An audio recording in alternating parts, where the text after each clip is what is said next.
Okay, we're going to be talking about how Glasner and Kunitz in 1966 and before them, Sperling in 1960 helped to support the multi-store memory model. And we're going to be doing that by redoing them, not with me, but with a friend, Reginald. Say hello, Reginald. Hello, my name's Reginald. Yes, we already know that, Reginald. Oh, I just wanted to make sure you knew that. I just wanted to make sure that you knew that. I can talk. I'm good at talking. Sure, Reginald. Okay, so first we're going to talk about Sperling in 1960. So what you're going to do is this is all what the participants got in 1960. So what you're going to do is you're going to get a grid of alphanumeric characters, so like letters and numbers, and you're going to see it for a very short amount of time. And then you're going to have to recall all of them, okay? Are you ready for it? Ready. Oh, that was fast.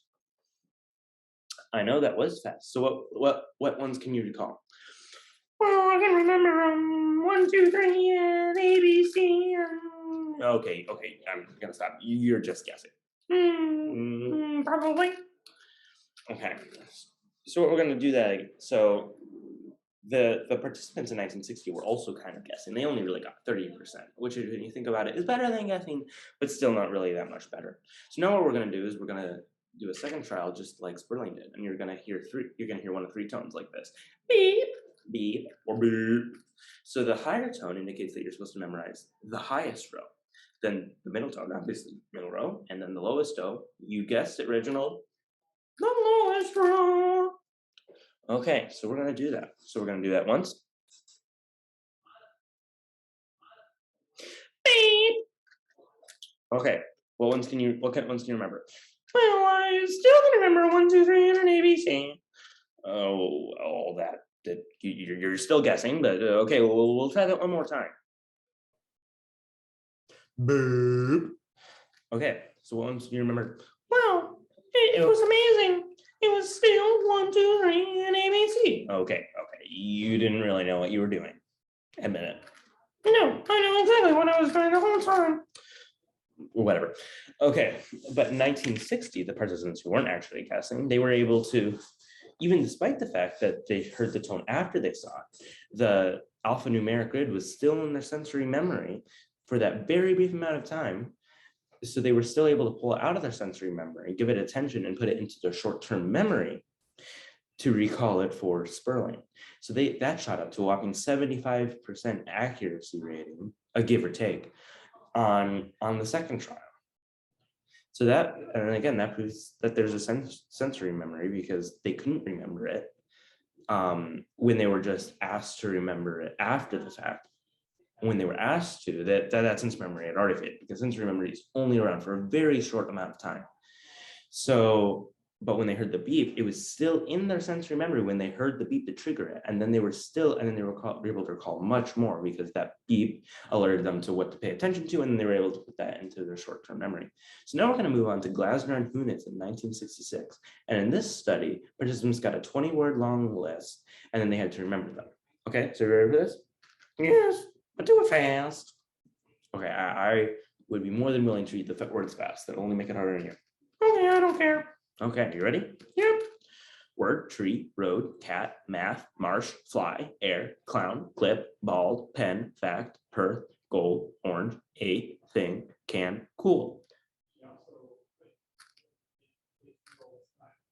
Okay, what do you remember? Well, I remember word and cool, and I think I remember a clown and maybe like an 8 and road, and yeah, that's on it. So yeah, you could remember about the beginning and the end of the list, which is what Glasner and Humans found. So that the participants could recall the words at the beginning of the list and at the end of the list, which they formulated into the theory of the serial position effect, which is the tendency to recall the first and last items on a list better than the items in the middle, which is about what you did. Okay, but they didn't stop there. Oh no, they moved on to a second trial of this experiment, except this time afterwards, participants were given a 30-second filler. We're not going to use 30 seconds because that takes a lot of time. But what we're going to do is we're going to have you count backwards from 30 and then see which ones you can remember. Okay, for simplicity's sake, we're just going to use the same word list. That probably wasn't in Glasner and Huysman's case, but we're just going to do it, okay? Whatever.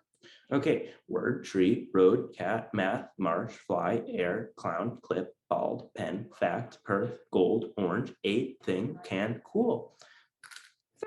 30, 29, 28, 27, 26, 25, 24, 23, 22, 21, 20, 19, 18, 17, 16, 15, 14, 13, 12, 11, 10, 9, 8, 7, 6, 5, 4, 3, 2, 1.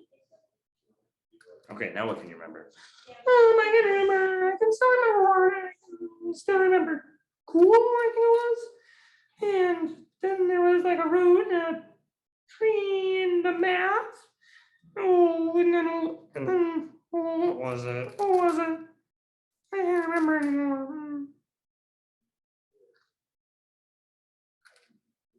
Yeah, that's about what the Glasner and Hunitz experienced in 1966. They found that participants, after given the filler activity, were still able to remember the words in the beginning, but not as much in the end. And this is because, sorry for the technical difficulties. This is because participants were able to remember the words at the beginning because they were still able to rehearse them and commit them to their long-term memory. But by the time they got to the words at the end, they were too focused on the filler activity that they couldn't rehearse the words, and then those words went off into space. So the words at the beginning were rehearsed and still were remembered at about the same rate, but the words at the end were not able to be rehearsed because these people were rehearsing the words before the filler activity while they were still hearing the end of the words, kind of. But then while they're doing the filler activity, they couldn't rehearse them at all. So then those were, sorry for your patience again, technical difficulties. And so this supports the idea that long-term memory and short-term memory are separated because the big words at the beginning of the list were committed to long-term memory through rehearsal. That's why they were remembered. But the words at the end of the list were only remembered in the short-term memory. And then those faded away during the filler activity because they were never committed to long-term memory. So this shows that there's separate memory mechanisms for long-term memory and short-term memory. Make sense? Kind of. Yeah, well, yeah. Oh, yeah. Okay, bye.